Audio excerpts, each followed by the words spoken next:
Salam, puji nama Tuhan. Saat ini kita masih berkesempatan boleh hadir untuk datang kepada Tuhan, untuk menyembah Tuhan. Kita akan datang kepada Tuhan, kita mengucap syukur sama Tuhan karena Tuhan begitu baik pada kita. Kita akan pujian, pun nyanyi, haleluya.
Terima kasih Tuhan, Kau begitu baik bagi kami. Kau pasti berkesempatan buat kami Tuhan untuk memuji memuliakan Engkau. Terima kasih Yesus, terima kasih. Sebentar Tuhan, kami akan memuliakan Engkau. Kami akan meninggikan Engkau dengan puji-pujian kami. Kami yakin Tuhan bahwa Engkau senang dengan puji-pujian kami. Terima kasih Tuhan. Kerinduan kami saat ini Tuhan, Engkau memimpin kami. Biarlah puji-pujian kami berkenan kepadamu. Terima kasih Tuhan Yesus, Engkau akan berkarya di dalam kehidupan kami saat ini. Engkau mengambil alih saat ini Tuhan, dari awal pertengahan hingga akhirnya Tuhan. Kami rindu urapan-Mu, kami rindu Engkau hadir di tengah kami. Engkau berkati kami Tuhan. Terima kasih Tuhan Yesus. Kami serahkan segala doa dan ucapan syukur kami, dan kami serahkan ibadah ini Tuhan di dalam nama Tuhan Yesus Kristus. Haleluya, amin. Ada sukacita, mari kita akan memuliakan nama Tuhan. Kita akan bersukacita bahwa Tuhan baik. Kita akan pujian ini, Yesus baik.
masih diberi kesempatan untuk memuji nama Tuhan.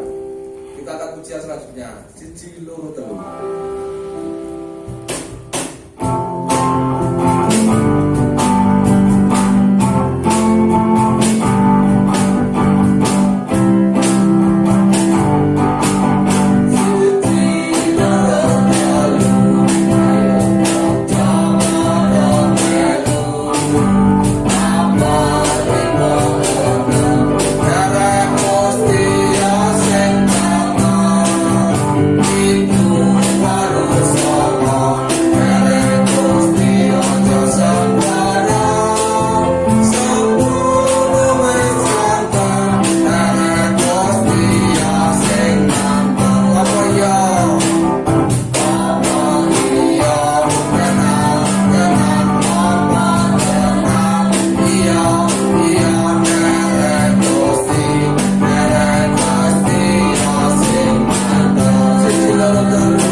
Kita percaya bahwa Tuhan itu luar biasa bagi kita, kasihnya luar biasa bagi kita, maka kita harus yang mantap, terus setia kepada Tuhan. Pujian Tuhan. Kita akan pujian selanjutnya. Dari Gusti. Yang hatimu.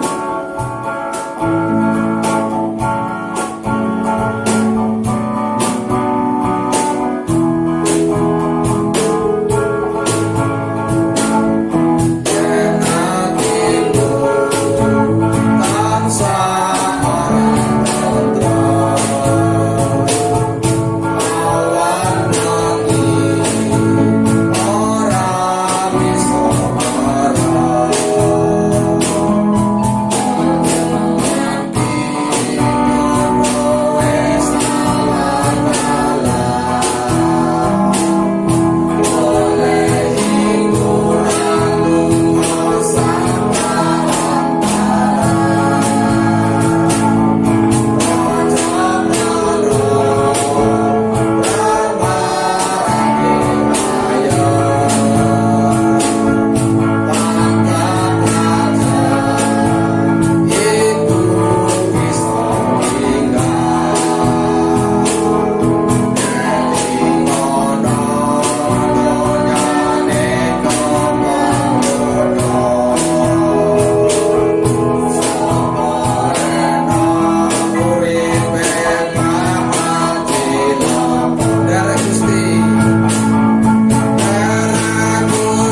kita menjaga kesetiaan kita terus mendekatkan diri kepada Tuhan.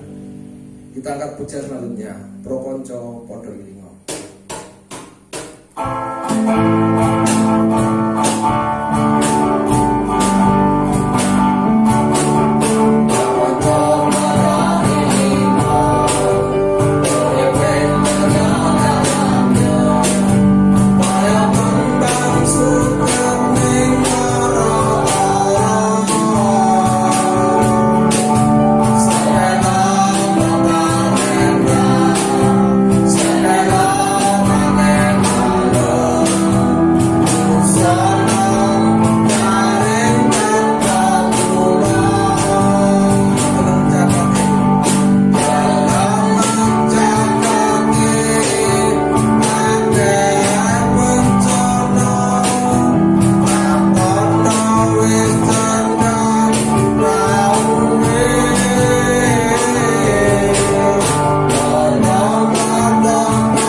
Tuhan tetap melindungi kita. Kita tetap syukur pada Tuhan karena Tuhan luar biasa mengasihi kita. Sebelum kita mendengar sabda firman Tuhan, kita akan datang kepada Tuhan, kita akan menyembah Dia, kita akan memuliakan Tuhan. Aku datang dan aku bersujud.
Mari kita berdoa.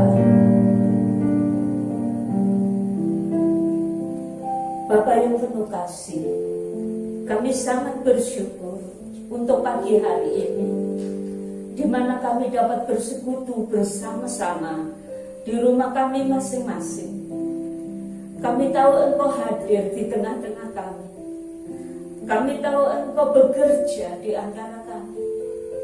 Kami percaya Engkau mengurapi hamba-Mu, menerangi hati dan jiwa kami, agar kami mengenal kebenaran firman-Mu, dan kami boleh menjadi anak-Mu yang mengasihi Engkau.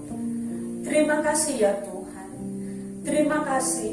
Kami serahkan segenap firman-Mu ke dalam tangan-Mu. Di dalam nama Tuhan Yesus, kami berdoa dan mengucap syukur.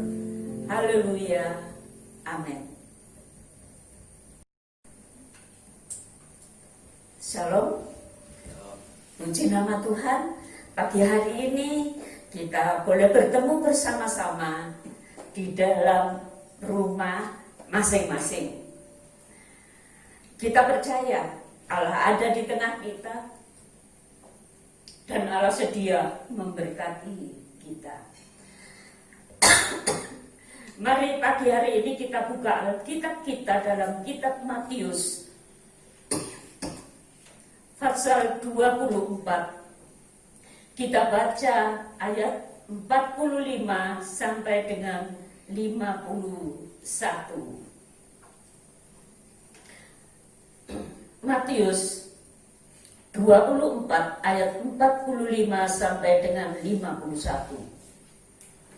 Siapakah hamba yang setia dan bijaksana yang diangkat oleh tuannya atas orang-orangnya untuk memberikan mereka makanan pada waktunya? Berbahagialah hamba yang didapati tuannya melakukan tugasnya itu ketika tuannya itu datang. Aku berkata kepadamu, sesungguhnya Tuhan itu akan mengangkat dia menjadi pengawas segala miliknya.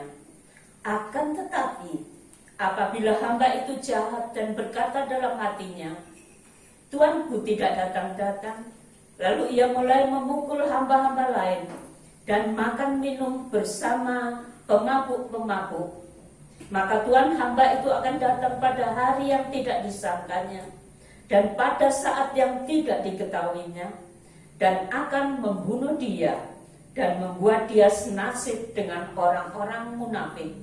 Di sanalah akan terdapat ratapan dan gertak gigi.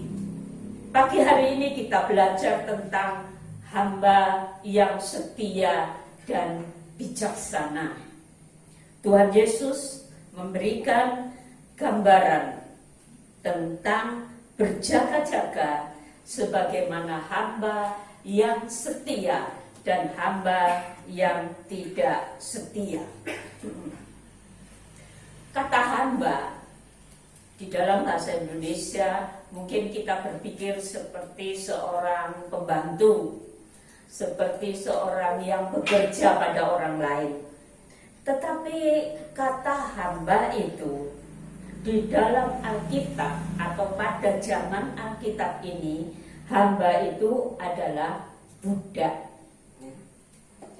Pada zaman Perjanjian Lama sampai dengan Perjanjian Baru dan sampai dengan abad-abad yang berikut, perbudakan itu kuat, begitu besar ada di seluruh muka bumi. Perbudakan pada zaman itu menjadi sesuatu yang paling menonjol di tengah kehidupan bangsa-bangsa. Artinya, orang-orang yang kaya pada waktu itu, orang-orang yang terhormat pada waktu itu, mereka mempunyai banyak budak. Budak-budak itu merupakan manusia-manusia yang dibeli oleh tuannya. Dan karena sudah dibeli, harganya sudah dibayar, seluruh hak kehidupan dari budak itu ada pada majikannya, ada pada orang yang membeli. Di samping itu, pada zaman bangsa-bangsa saling berperang, saling menaklukkan satu dengan yang lain, negara-negara yang bisa menaklukkan bangsa yang lain, mereka akan menawan orang-orangnya, dan orang-orang yang ditawan itu dijadikan budak-budak mereka. Apa arti budak atau hamba? Budak atau hamba adalah seorang yang tidak punya hak atas dirinya sendiri, karena dia sudah menjadi milik tuannya. Banyak hal yang mengerikan yang sering terjadi di dalam kehidupan perbudakan itu. Ada tuan-tuan yang marah kepada budaknya, dan karena kemarahannya maka kulit kepala dari budaknya itu dikelupas semuanya. Mereka menganiaya sungguh sangat mengerikan. Dan kalau mereka membunuh budaknya, itu tidak jadi masalah, karena budak adalah milik mereka. Orang yang menjadi budak tidak punya hak atas dirinya sendiri. Seorang budak adalah seorang pelayan yang harus bekerja keras untuk tuannya. Dari masih petang, mungkin jam 3 pagi, mereka harus sudah bangun dan sampai larut malam, jam 10 malam, sebelum mereka bisa menyelesaikan tugas mereka, mereka tidak boleh berhenti bekerja. Dan banyak budak-budak yang mati oleh karena mereka tidak mendapat istirahat yang cukup dan tidak diberi makan yang cukup. Itulah seorang budak yang tidak punya hak atas dirinya sendiri, dan seorang pelayan yang harus bekerja keras. Juga seorang yang harus tunduk pada otoritas. Kalau tuannya memerintahkan ini, dia tidak boleh menyimpang ke kanan ke kiri. Dia harus mengerjakan persis yang dikehendaki oleh tuannya. Seorang budak biasanya berada di bawah pimpinan, ya. Ada kepala dari budak-budak itu, ya. Ada mungkin wakilnya, ada orang lain, dan pemimpin dari budak-budak itu selalu menyiapkan cambuk dan lain sebagainya agar budak-budak itu bekerja sekuat tenaga bagi tuannya. Bapak, Ibu, dan saudara sekalian, tetapi ada sesuatu hal. Bila mana budak itu bisa menyenangkan hati tuannya, maka budak itu bisa mendapat penghargaan dari tuannya. Mungkin dia dibebaskan, tidak jadi budak lagi. Mungkin dia dijadikan pekerja di dalam rumah tuannya, tapi bukan sebagai budak. Terserah kepada yang memiliki budak. Nah, sekarang mengapa Alkitab menyebut kita sebagai seorang hamba? Kalau masa kini hamba itu disebut hamba Tuhan, itu kelihatannya dalam status yang tinggi gitu ya, dihormati hamba Tuhan dan lain sebagainya. Atau kalau seorang bisa melayani pekerjaan Tuhan, pelayan di gereja, menyatakan diri sebagai hamba Tuhan, itu dianggap sesuatu yang sangat baik. Tetapi saudara, sebenarnya apa yang ada di dalam Alkitab, kalau dikatakan kita sebagai hamba, itu intinya kita seperti seorang budak. Kita seperti seorang budak. Nah, mengapa menyebut kita di dalam kebenaran Alkitab banyak dikatakan bahwa Tuhan menyebut kita anak-anaknya sebagai hamba. Mengapa? Karena pertama, manusia itu telah jatuh di dalam dosa. Dan karena kejatuhannya di dalam dosa, maka manusia itu menjadi budak. Budak dari kuasa kegelapan. Budak dari iblis-iblis yang ada. Budak dari Lucifer, pemimpin dari kuasa kegelapan. Kita sebenarnya semua manusia telah menjadi budak kuasa kegelapan, walaupun kadang-kadang kita tidak menyadarinya. Saudara melihat mungkin ada orang-orang yang mengalami keadaan yang mengerikan oleh karena narkoba. Bukan hanya itu, ada banyak artis yang tertangkap, ya, akhirnya masuk di penjara karena narkoba. Kenapa? Mereka seperti tidak bisa menguasai diri. Kenapa mereka seperti begitu terikat dengan narkoba? Bahkan banyak orang menjadi penjahat karena mereka menginginkan menikmati segala sesuatu yang disebut narkoba itu. Manusia tidak merasa bahwa di balik itu kuasa kegelapan sedang memperbudak mereka.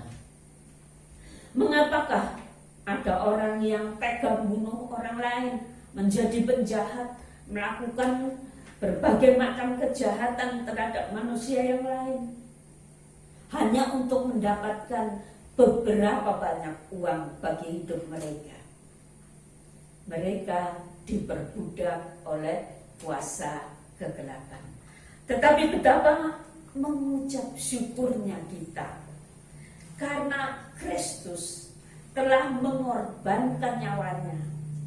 Kristus rela dianiaya, Kristus rela mati di atas salib untuk menebus kita dari budak kuasa kegelapan.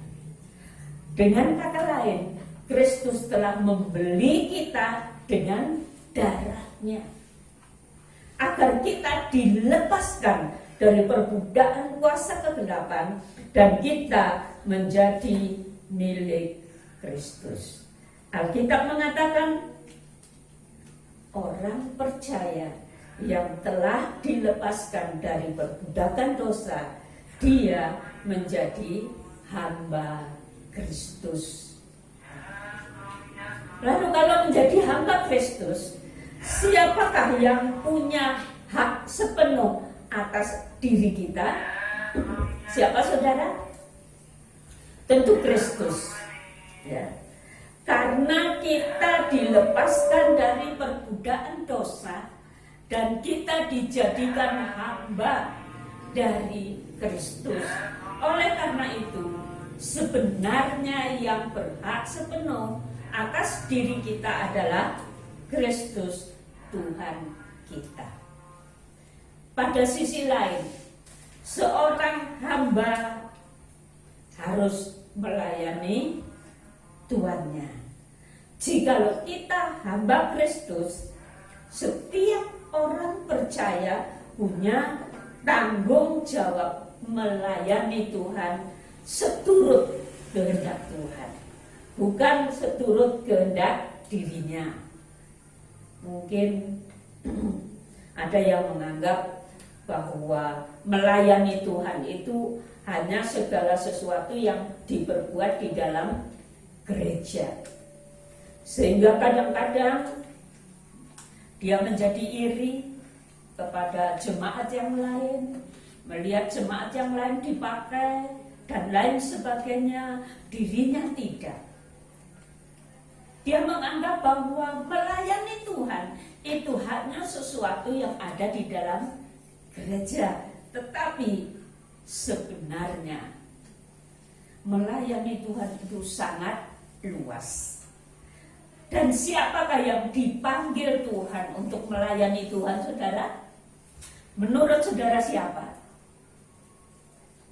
Setiap orang percaya. Setiap orang percaya dipanggil Tuhan untuk menjadi hamba Tuhan, melayani Tuhan. Pelayanan itu bermacam-macam, saudara. Yang terutama, Tuhan mau kita menjadi saksi Tuhan bagi jiwa-jiwa yang lain. Melayani Tuhan adalah hidup menjadi saksi Tuhan, hidup menjadi berkat bagi orang lain dimanapun kita berada. Mungkin ada orang yang dipanggil khusus untuk melayani dalam doa, mungkin dipanggil khusus melayani musik, melayani WL, singer, dan lain sebagainya. Semua itu harus berdasarkan panggilan Tuhan. Tetapi setiap orang dipanggil untuk melayani Tuhan. Setiap jemaat yang ada di GSJA Tuhan Tumpang dipanggil Tuhan untuk melayani Dia. Dan saudara, kita melayani di mana? Dalam kehidupan sehari-hari. Hidup dalam kasih, menyatakan kasih Allah kepada orang lain, menyatakan kemuliaan Allah kepada orang lain. Itulah namanya melayani Tuhan. Lalu firman Tuhan mengajarkan kepada kita supaya kita menjadi hamba yang setia dan bijaksana. Apakah itu hamba yang setia dan bijaksana? Pertama, mari kita buka di dalam kitab Ulangan pasal 5 ayat 32 dan 33. Ulangan pasal 5 ayat 32 dan 33.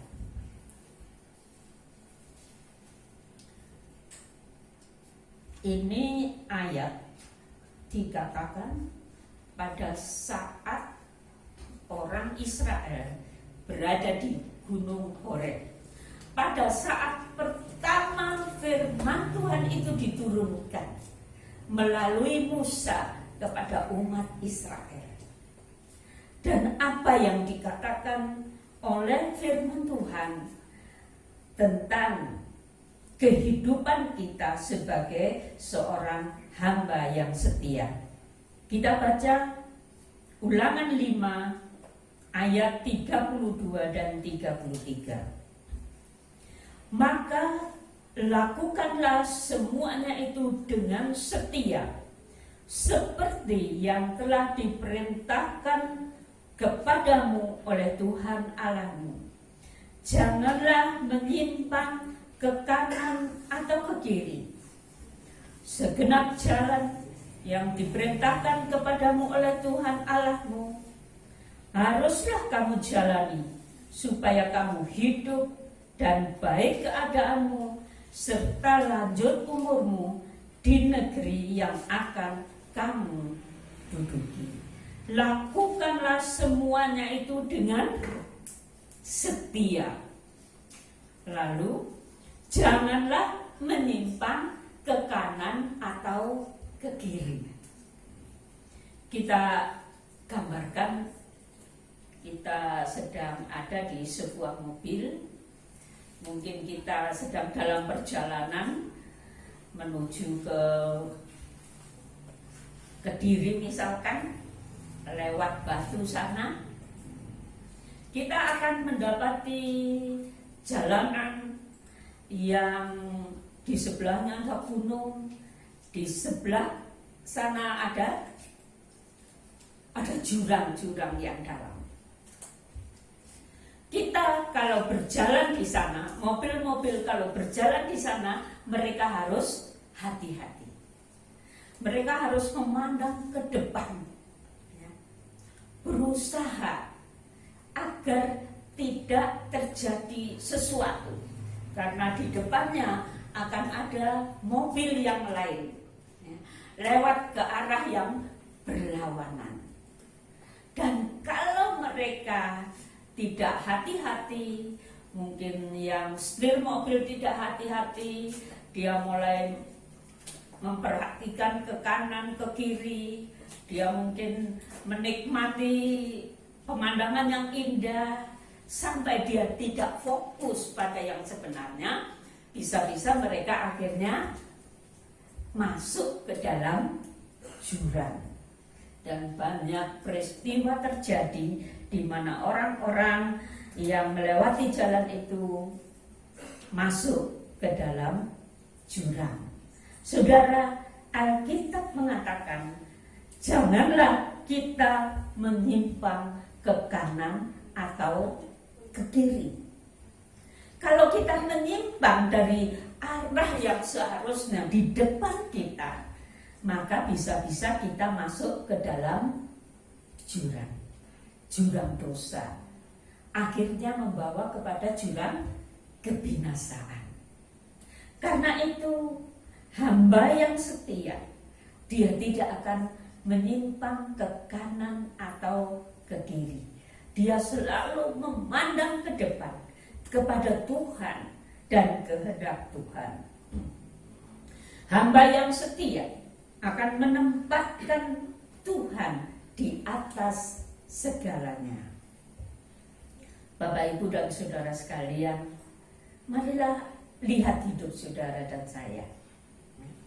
Lihat hidup kita masing-masing. Apakah kita telah menempatkan Tuhan di atas segalanya? Apakah Tuhan itu yang terutama dalam kehidupan kita? Dan apakah semua yang kita kerjakan, semua yang kita lakukan, semuanya untuk kemuliaan nama Tuhan? Ayat ini di dalam Roma 11 ayat 36, saya berharap jemaat sudah hafal dengan ayat itu. Ayat yang seringkali saya sampaikan. Roma 11 ayat 36 dikatakan, sebab segala sesuatu adalah dari Dia dan oleh Dia dan kepada Dia, bagi Dialah kemuliaan sampai selama-lamanya. Apabila saudara melayani Tuhan, apabila saudara melakukan sesuatu bagi pekerjaan Tuhan, bagi kemuliaan nama Tuhan, janganlah berpikir kemuliaan bagi diri sendiri. Janganlah merindukan penghargaan dari orang lain. Janganlah merindukan saudara dihargai oleh jemaat karena pelayanan saudara. Penghargaan itu akan tiba kepada saudara, tetapi jangan ada motivasi untuk dihargai. Jangan ada motivasi untuk ingin mendapat kemuliaan. Karena segala kemuliaan hanya bagi Dia. Segala kemuliaan hanya milik Allah kita. Dan kita sebagai hamba Allah, kita melakukan segala sesuatu untuk kemuliaan Allah, untuk kebesaran Allah, bukan kebesaran diri kita sendiri. Rasul Paulus mengatakan di dalam 1 Korintus 4 ayat 1 dan 2, demikian hendaknya orang memandang kami sebagai hamba-hamba Kristus yang kepadanya dipercayakan rahasia Allah, yang akhirnya dituntut dari pelayan-pelayan yang demikian ialah bahwa mereka ternyata dapat dipercaya. Hamba yang setia adalah hamba yang dapat dipercaya. Hamba yang dapat dipercaya adalah hamba yang pertama jujur, tulus. Yang kedua, hamba yang dapat dipercaya adalah hamba yang bertanggung jawab. Ia melakukan segala yang menjadi tanggung jawabnya dengan segenap hati, dengan sebaik mungkin, dengan seberapa dapat dilakukan. Itulah hamba yang dapat dipercaya. Kemudian, hamba yang setia adalah hamba yang mengasihi Tuhan dan mengasihi dan mendukung gerejanya. Kita bukan hamba dari Tuhan yang jahat. Kita bukan hamba dari manusia yang dapat memperlakukan kita seenaknya. Tetapi kita adalah hamba dari Tuhan yang sangat mengasihi kita. Ia begitu mengasihi kita. Ia tidak memperbudak kita. Ia selalu mau menyediakan yang terbaik bagi hidup kita. Kalau kita telah dibeli oleh darahnya, oleh kematiannya di atas salib, kita dijadikan hambanya. Karena dia begitu mengasihi kita. Apakah saudara dan saya telah mengasihi dia dengan segenap hati, segenap jiwa, dan segenap akal budi? Setiap orang bertumbuh dengan keberadaan masing-masing. Ada orang yang mungkin bisa lebih mengasihi dia sebegitu rupa. Tetapi setiap orang yang walaupun dalam hal yang kecil berusaha untuk mengasihi Tuhan, berusaha untuk mengasihi Tuhan dan bertumbuh terus dalam mengasihi Tuhan, dia disebut hamba yang setia. Hamba yang setia. Marilah saudara, seberapa kita dapat mengasihi Tuhan, seberapa kita dapat berusaha untuk mengasihi dia, marilah kita lakukan. Kita lakukan dengan segenap hati. Kalau saudara dan saya mengasihi Tuhan, firman Tuhan juga mengajarkan agar kita mengasihi gereja Tuhan. Amin, saudara. Kalau mengasihi Tuhan, tentu mengasihi gereja Tuhan. Siapakah gereja Tuhan? Ya, satu kumpulan jemaat yang berada di satu tempat, di mana mereka beribadah bersama-sama di tempat itu. Itulah yang disebut gereja Tuhan. Setiap hamba yang setia, ia akan mengasihi dan mendukung gereja di mana dia ditempatkan. Ada sebuah survei, saudara. Mungkin survei ini di negeri barat sana, tetapi sama-sama pada masa pandemi corona ini. Mereka yang membuat survei mencari tahu dari jemaat-jemaat dalam gereja pada saat pandemi ini, berapa orang yang setia mengasihi dan mendukung gerejanya. Berapa orang yang tidak setia. Yang tidak setia itu dibagi dua, saudara.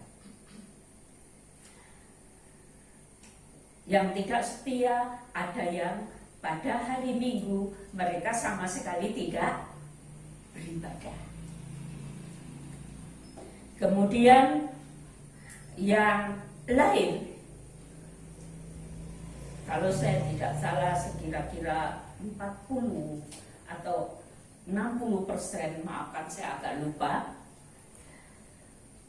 ada jemaat-jemaat yang dalam keadaan pandemi ini dia mulai tidak mendukung gerejanya. Dengan cara apa, saudara? Dengan cara mereka mencari link-link atau video-video dari gereja-gereja lain yang dianggap lebih keren, lebih istimewa, lebih bagus. Lalu mereka pakai video-video itu. Mereka tidak mau setia kepada yang ada di gerejanya. Mungkin mereka menganggap gerejanya lebih kecil atau gerejanya kurang keren dalam membuat video. Lalu mereka cari link-link atau video-video yang berada di tempat-tempat lain, dan mereka memakai itu.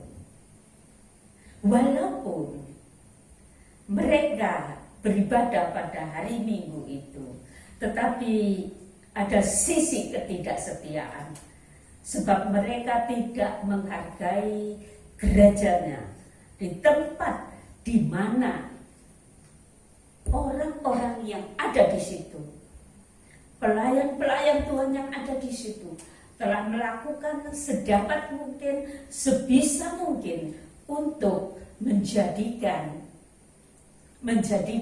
suasana ibadah di rumah masing-masing menjadi begitu indah. Apakah memakai video orang lain itu tidak baik atau tidak boleh? Bukan seperti itu, saudara. Kita sendiri kadang kita pakai link yang biasa kita terima dari Bapak Teguh, karena beliau dan jemaatnya sering melayani di tempat ini. Bukan berarti tidak boleh, tetapi sampai di mana kesetiaan saudara kepada gereja saudara kalau saudara mencari yang lain. Saya harap di Indonesia ini tidak ada yang seperti itu. Saya harap kita semua tidak ada yang pertama tadi, sudah gak ada kebaktian di gereja, lebih baik hari Minggu saya tidak beribadah. Toh tidak ada orang yang tahu saya tidak beribadah. Tidak menyadari bahwa dirinya itu tidak setia kepada Tuhan dalam hal itu. Jikalau ada dari jemaat-jemaat di sini yang pada hari Minggu melupakan saat ibadah kepada Tuhan, ini saatnya untuk kembali lagi kepada Tuhan. Jangan engkau menjadi hamba yang tidak setia. Hamba yang tidak setia itu menghadapi bahaya. Bahaya masuk ke dalam jurang dan akhirnya menuju kepada kebinasaan. Dan saya sangat berharap seluruh jemaat yang ada di tempat ini akan mengasihi Tuhan dan mengasihi gereja Tuhan. Mendukung gereja Tuhan baik dalam keuangan, baik terutama dalam ibadah-ibadah yang harus dilakukan, baik dalam pelayanan, dalam apapun juga yang dapat kita lakukan bagi Tuhan. Mari kita lakukan dengan segenap hati. Kemudian hamba yang setia adalah hamba yang bertahan sampai ke akhir. Kita buka kitab Wahyu 2 ayat 8 sampai 12. Kepada jemaat di Smyrna, dan tuliskanlah kepada malaikat jemaat di Smyrna, inilah firman yang awal dan yang akhir, yang telah mati dan hidup kembali. Aku tahu kesusahanmu dan kemiskinanmu, namun engkau kaya. Dan fitnah mereka yang menyebut dirinya orang Yahudi, tetapi yang sebenarnya tidak demikian. Sebaliknya, mereka adalah jemaah iblis. Jangan takut terhadap apa yang harus engkau derita. Sesungguhnya iblis akan melemparkan beberapa orang dari antaramu ke dalam penjara, supaya kamu dicobai dan kamu akan beroleh kesusahan selama 10 hari. Hendaklah engkau setia sampai mati, dan aku akan mengaruniakan kepadamu mahkota kehidupan. Siapa yang bertelinga, hendaklah ia mendengarkan apa yang dikatakan Roh kepada jemaat-jemaat. Barang siapa menang, ia tidak akan menderita apa-apa oleh kematian yang kedua. Kematian yang kedua itu adalah kematian di dalam neraka. Saudara, keadaan jemaat di Smyrna itu sebenarnya suatu keadaan yang kalau dilihat secara manusia sangat menyedihkan, saudara.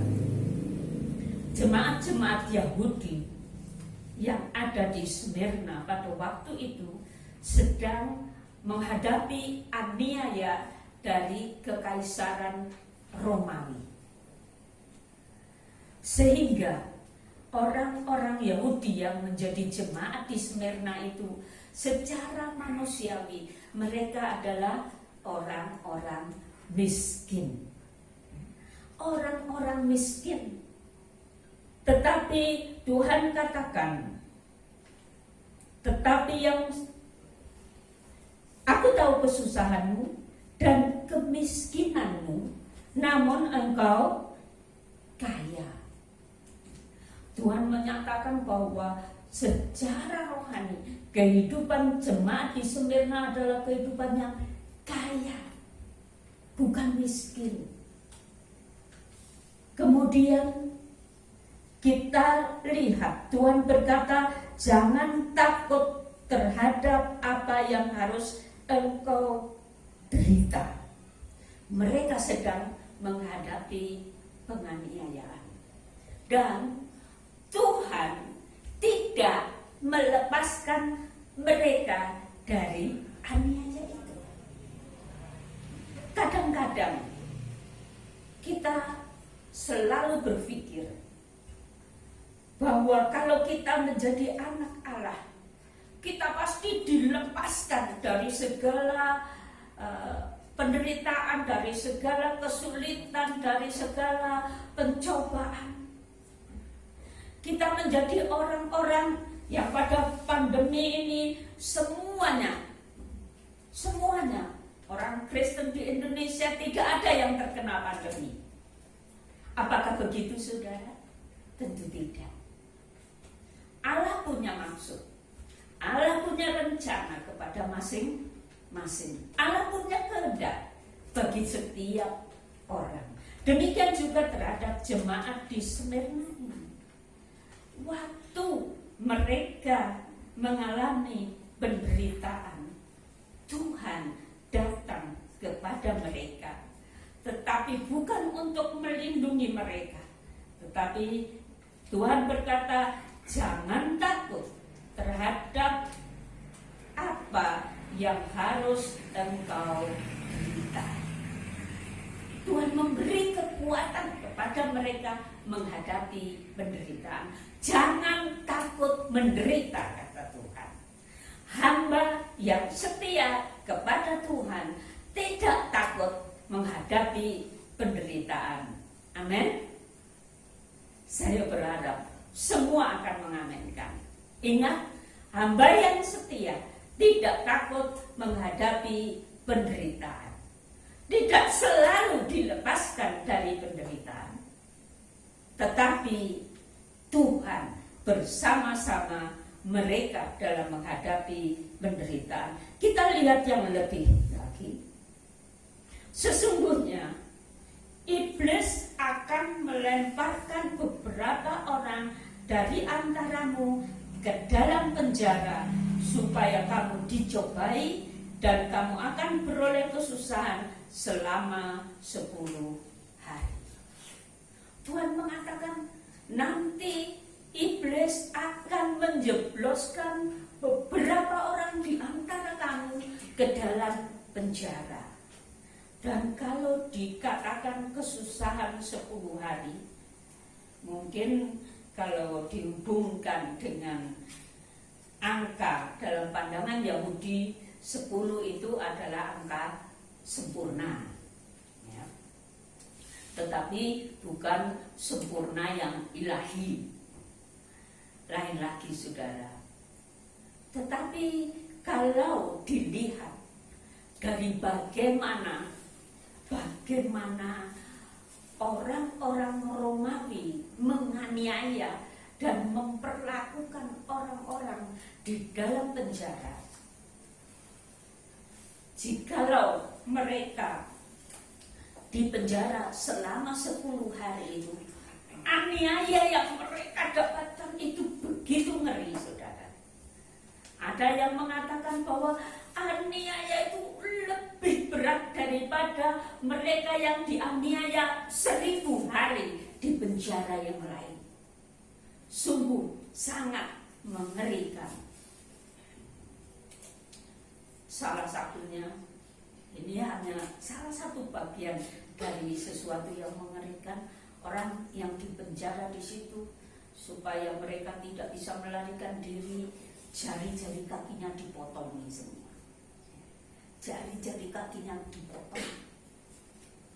Selain aniaya-aniaya yang lain seperti sesal yang dialami oleh Tuhan Yesus dan berbagai aniaya yang sangat mengerikan, saudara.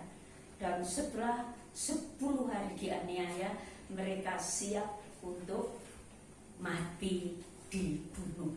Itulah yang dilakukan oleh Kekaisaran Romawi pada zaman Wahyu ini dituliskan. Tetapi saudara, lihat bahwa hamba yang setia itu tidak selalu Tuhan melindungi mereka dari aniaya. Bahkan kalau kita kembali kepada sejarah kehidupan para rasul, rasul-rasul yang ada itu semua mati dibunuh. Mati dibunuh. Tidak ada satu yang tidak mati dibunuh. Dan begitu banyak aniaya yang tertulis di dalam kitab Kisah Rasul-Rasul, misalkan tentang Stefanus yang dilempari batu sehingga mati. Kita lihat Rasul Paulus dalam memberitakan Injil mengalami banyak aniaya. Tetapi mereka adalah hamba yang setia, hamba yang dapat dipercaya, hamba yang tidak takut mengalami aniaya, tidak takut mengalami kematian. Bahkan mereka setia sampai mati. Kenapa saudara mereka bisa setia sampai mati? Karena mereka dekatkan diri kepada Allah. Mereka berada di dalam pimpinan dan penyertaan dari Roh Kudus. Tuhan Yesus menyertai mereka melalui Roh Kudusnya, memberi kekuatan, memberi kemenangan, memberi penghiburan, sehingga mereka dapat setia sampai ke akhir. Kita tidak tahu ke depan masa-masa yang akan kita jalani. Tetapi kalau sementara kita berada yang tidak teraniaya ini, kita tidak bisa setia. Saudara bayangkan, apakah saudara nanti akan setia pada saat aniaya yang beradakan? Apakah saudara nanti akan bisa sampai ke akhir hidup saudara? Tuhan akan menolong kita. Tuhan akan menguatkan kita. Tetapi kita harus mulai setia dari saat ini. Dari saat ada sedikit kesulitan yang kita alami dengan corona ini. Marilah lihat hati saudara, periksa hidup saudara. Apakah saat ini saudara sedang sungguh-sungguh setia kepadanya? Alkitab mengatakan dalam kitab Wahyu tadi, jikalau kita setia sampai ke akhir, maka kita akan mendapatkan kehidupan kekal, dan yang kedua, mahkota kemuliaan. Mahkota kemuliaan sedang disediakan bagi kita. Tetapi marilah kita meraihnya dengan kesungguhan hati, setia, mengasihi Tuhan, melakukan kehendak-Nya, setia kepada gereja Tuhan, dan berjuang bersama-sama agar gereja Tuhan tetap berjalan dengan baik oleh kasih karunia, anugerah Tuhan, dan dukungan saudara semua. Mari kita datang kepada Tuhan. Kita menyanyikan satu kur, setia, setialah, setia sampai mati. Kita nyanyikan kur ini agak pelan sambil membawa hati kita mengambil satu keputusan bahwa kita akan setia sampai mati.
Tuhan Yesus telah mengorbankan nyawanya bagi kita.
kembali kepadamu, memberikan hatimu kepadamu, menjadi hambaku yang setia, melakukan kehendak-Mu. Aku mengasihi kamu, berikan hatimu kepadaku, karena aku mengasihi kamu. Katakan kepadaku bahwa kamu mau belajar mengasihi aku Allahmu. Kamu mau belajar melakukan kehendak-Mu. Ingatlah, aku beserta dengan kamu. Aku memberkatimu, aku memimpinmu, aku menolongmu, dan kemuliaan aku sediakan bagimu. Karena itu setialah dengan sungguh kepada aku Allahmu. Aku menyertai kamu sekalian. Haleluya. Terima kasih Tuhan. Terima kasih kepadamu. Kami bersyukur kepadamu karena Engkau mengingatkan kami untuk setia kepadamu. Engkau mengingatkan kami yang tidak setia kembali setia kepadamu. Karena Engkau begitu mengasihi kami. Tuhan, tolong kami. Tolong kami. Kami mau berbalik kepadamu. Kami mau setia kepadamu. Kami mau mengikuti kehendak-Mu. Dan kami tahu Engkau tidak akan pernah meninggalkan kami. Engkau akan memimpin kami. Engkau akan menguatkan kami. Engkau akan menolong kami. Engkau akan mengurapi kami. Menjadikan kami berkat-Mu bagi orang lain. Membawa kemuliaan bagi nama-Mu. Terima kasih Tuhan, terima kasih. Inilah hidup kami ya Tuhan. Ampunilah segala kelalaian kami. Ampunilah segala ketidaksetiaan kami. Kami mau setia kepadamu. Kami mau mengasihi-Mu Tuhan. Terima kasih ya Tuhan. Terima kasih untuk teguran-Mu karena Engkau mengasihi kami. Terima kasih Bapa. Di dalam nama Tuhan Yesus kami mengucap syukur. Haleluya. Amin.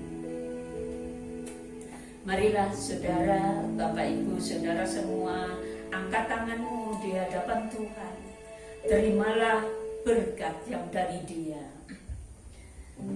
Bapak Ibu, saudara yang kekasih di dalam Tuhan, biarlah kita pulang dengan segala berkat surgawi dari Bapa surgawi, menyertai kehidupan kita, memberkati kehidupan kita. Dan biarlah kita pulang dengan kasih karunia dan anugerah dari Tuhan kita Yesus Kristus. Dan marilah kita pulang dalam penyertaan Roh Kudus yang memimpin, mengurapi, memberi kekuatan, memakai kita semua bagi kemuliaan nama-Nya. Biarlah kita pulang bersama dengan Roh Kudus dari hari ini sampai Maranatha, Tuhan datang yang kedua kali. Di dalam nama Tuhan Yesus, saudara yang percaya katakan amin. Puji Tuhan. Marilah kita lakukan apa yang dikatakan firman Tuhan. Mari kita setia. Sampai minggu depan saudara dan saya bersama-sama dalam beribadah kepada Tuhan. Tuhan memberkati.